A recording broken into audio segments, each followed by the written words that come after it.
বলিউডের এমন তিনজন তারকা যাদের বাড়িতে পৃথিবীর সবচেয়ে দামি টয়লেট সিট রয়েছে। নাম্বার 3, রণবীর কাপুর। মানুষ মনে করে তিনি খুব সাদামাটা ভাবে জীবনযাপন করেন, কিন্তু তার বাথরুমে রয়েছে একটি জাপানি smart toilet, heated seat, auto cleaning, touch free flush সহ এর দাম প্রায় 10 লক্ষ টাকা। সাদামাটা মানুষের 10 লক্ষ টাকার টয়লেট, ঠিক আছে।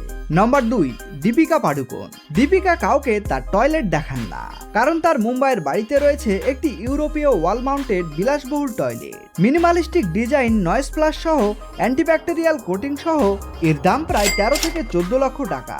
আর 1 নম্বরে যিনি আছেন তার টয়লেট দেখলে আপনি সত্যি চুপ হয়ে যাবেন।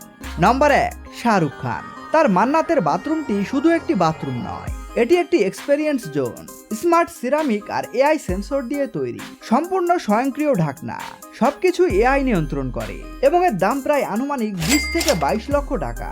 এআই দিয়ে টয়লেট মানে এখন টয়লেটও স্মার্ট হয়ে গেছে, আর আমরা এখনো এইটা ব্যবহার করি।